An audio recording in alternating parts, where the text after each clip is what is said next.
عليكم ورحمة الله وبركاته. الحمد لله وحده والصلاة والسلام على النبي بعد ما بعد فأعوذ بالله من الشيطان الرجيم. بسم الله الرحمن الرحيم.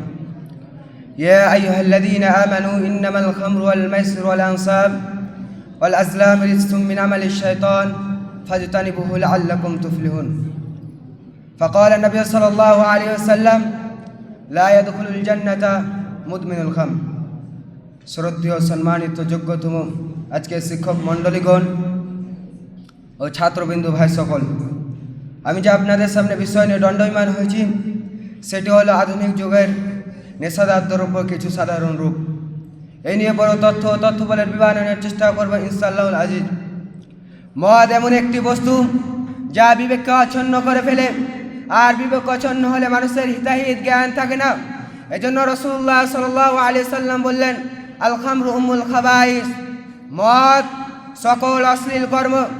ইমাম আলবানী এই হাদিসটিকে হাসান বলেছেন।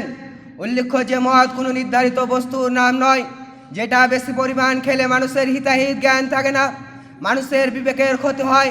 তার অল্প বস্তু হচ্ছে মদ, আর ওটাই হারাম।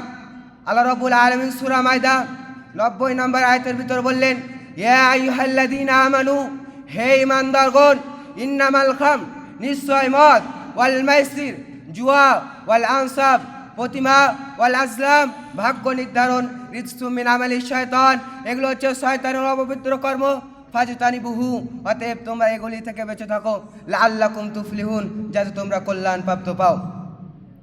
আল্লাহ রাব্বুল আলামিন সূরা বাকারা 219 নম্বর আয়াতের ভিতরে বললেন, ইয়াসআলুনাকা আনিল খামরি ওয়াল মাইসির, তারা যখন আপনাকে নেশাদার দ্রব্য ও জুয়া সম্পর্কে জিজ্ঞাসা করবে, কুল, তুমি তাদেরকে বলে দিবে, ফিহিমা ইসমুন কাবীর, তাতে বড় গুনাহ হয়। উসমান রাদিয়াল্লাহু তাআলা আনহু থেকে বর্ণিত, তিনি বলেন, নবী করিম সাল্লাল্লাহু আলাইহি সাল্লাম বলছেন, তোমরা নেশাদার দ্রব্য হতে বেঁচে থাকো, কেননা নেশাদার দ্রব্য হচ্ছে অশ্লীল কর্মের মূল। যে ব্যক্তি সর্বদা নেশাদার দ্রব্য পান করে সে আল্লাহ এবং তার রাসূলের নাফরমানি করে। যে ব্যক্তি আল্লাহ এবং তার রাসূলের নাফরমানি করে সে শাস্তির হকদার হয়। আল্লাহ রাব্বুল আলামিন সূরা নিসা 14 নম্বর আয়াতের ভিতর বললেন, যে ব্যক্তি আল্লাহ এবং তার রাসূলের নাফরমানি করে এবং কি সীমা লঙ্ঘন করে, আল্লাহ রাব্বুল আলামিন তাদেরকে এমন জাহান্নামে নিক্ষেপ করবে, আল্লাহ রাব্বুল আলামিন তাদেরকে এমন আগুনে নিক্ষেপ করবে যেখানে সে তারা চিরকাল থাকবে এবং কি তাদের জন্য অপমানজনক শাস্তি রয়েছে। উমর রাদিয়াল্লাহু তাআলা আনহু থেকে বর্ণিত, তিনি বলেন, নবী করিম সাল্লাল্লাহু আলাইহি সাল্লাম বলেছেন, কুল্লু মুসকিরিন খাম, প্রত্যেক নেশাদার দ্রব্য হচ্ছে মদ। অকুল্লু খামরিন হারাম, প্রত্যেক মদ হারাম।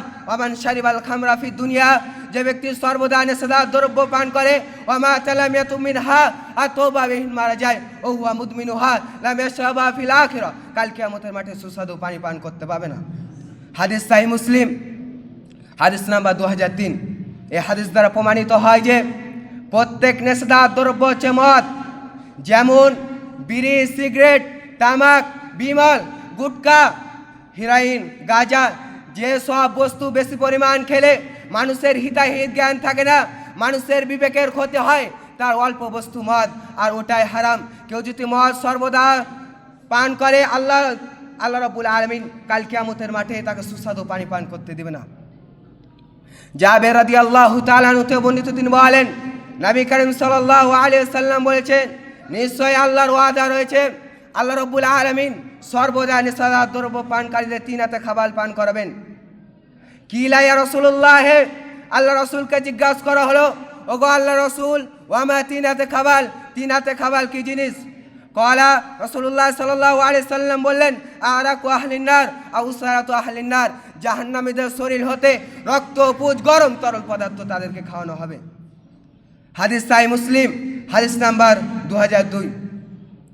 আবু হুরায়রা রাদিয়াল্লাহু তাআলা আনহু থেকে বর্ণিত, তিনি বলেন, নবী করিম সাল্লাল্লাহু আলাইহি সাল্লাম বলেছেন, মুদমিনুল খাম, নিয়মিত নেশাদার দ্রব্য পানকারী, কাবিদ ওয়াসানিন, মূর্তি পূজক নয়, অপরাধী। যেই রূপ মূর্তি পূজা করে, যেই পাপ করে, যেই রূপ মূর্তি পূজক মূর্তি পূজা করে, যেই পাপ করে, যে গুনাহ হয়, কেউ যদি সর্বদা নেশাদার দ্রব্য পান করে তাহলে তার ওই রূপ পাপ হবে, তাহলে তার ওই রূপ সে অপরাধী হবে। হাদিস ইবনে মাজাহ, হাদিস নাম্বার 3375।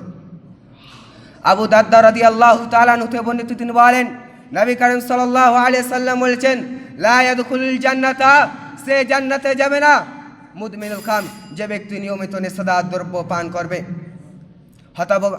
হতভাগা মুসলমান, আজকের যুবক সমাজ এই নেশাদার দ্রব্যের ভিতরে নিপতিত রয়েছে। অতএব আমাদেরকে সর্বপ্রথমে আল্লাহ রাব্বুল আলামিন যেন এই নেশাদার দ্রব্য থেকে বেঁচে থাকার তৌফিক দান করেন।